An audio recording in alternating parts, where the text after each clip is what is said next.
بسم اللہ الرحمن الرحیم۔ انشاءاللہ تعالی آج ہم سورہ فلق کور کریں گے۔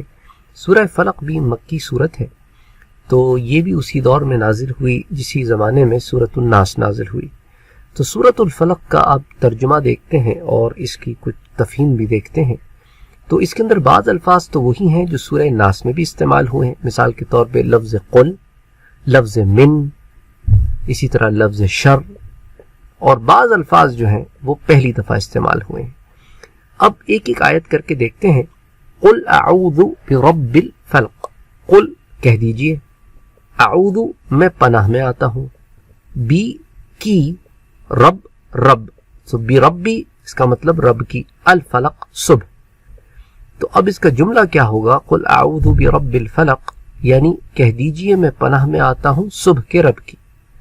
من اس سے مراد ہوتی ہے سے، شر سے مراد شر ہے، ما جو اس نے خلق پیدا کیا، یعنی اس کے شر سے جو اس نے پیدا کیا، من شری ما خلق، اس کے شر سے جو اس نے پیدا کیا، و اور من سے، شری شر، غاسق اندھیرا، اذا جب، وقب چھا جائے، اور اندھیرے کے شر سے جب وہ چھا جائے، و من اور سے، شری شر، النفاثات پھونکے مارنے والیاں، فی میں، العقد گرہیں، ومن شر النفاثات فی العقد، اور گرہوں میں پھونکے مارنے والیوں کے شر سے، یعنی کہ یہ جو جادو کنٹے وغیرہ کرتی ہیں ان کے شر سے، ومن شر اور شر سے کس کے؟ حاسد حسد کرنے والے کے، اذا جب، حسد جب وہ حسد کرنے لگے۔ تو اب ان آیتوں میں بعض الفاظ تو بار بار پلٹ کر آ رہے ہیں، اس لیے ان الفاظ کو اگر آپ یاد کر لیں تو یہاں پر بھی اور قرآن میں جہاں جہاں وہ الفاظ آئیں گے آپ کو مطلب سمجھ میں آ جائے گا۔ اسی طرح ہم نے لاسٹ درس میں بھی کیا تھا، اسی طرح ہم اس درس میں بھی کریں گے۔ اب مثال کے طور پہ لفظ اذا ہے جو تیسری آیت میں آیا ہے، اذا اس کا مطلب ہوتا ہے جب۔ اسی طرح آپ سورۃ النصر میں بھی پڑھیں گے، اذا جاء نصر اللہ والفتح، مطلب وہی رہے گا۔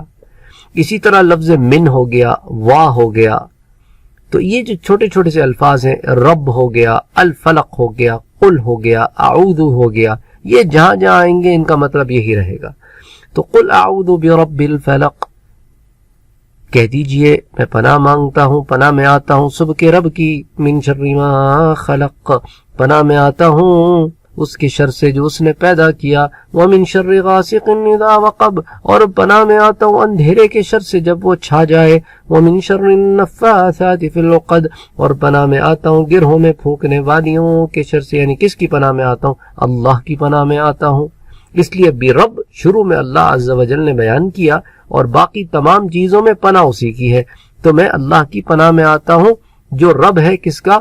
صبح کا، اور اس کی پناہ میں آتا ہوں ہر اس چیز سے جو شر والی ہے، اور پناہ میں آتا ہوں اندھیرے کے شر سے جب وہ چھا جائے، اور گروں میں پھونکنے والیوں کے شر سے، ومن شر حاسد اذا حسد، اور حسد کرنے والوں کے شر سے جب وہ حسد کرنے لگیں۔ تو ان تمام چیزوں سے میں اللہ کی پروٹیکشن میں آنا چاہتا ہوں کہ اللہ عز و جل مجھے ان تمام چیزوں سے محفوظ رکھیں۔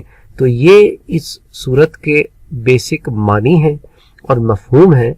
تو پھر تفسیر جو ہے وہ بہت ڈیٹیل میں ہوتی ہے، تو اگر آپ ان الفاظ پر غور کریں اور قرآن میں پھر یہ الفاظ جہاں جہاں پلٹ کر آتے ہیں وہاں پر انہیں اپلائی کریں تو انشاءاللہ تعالی پھر بہت فائدہ ہوگا۔ وما علینا الا البلاغ۔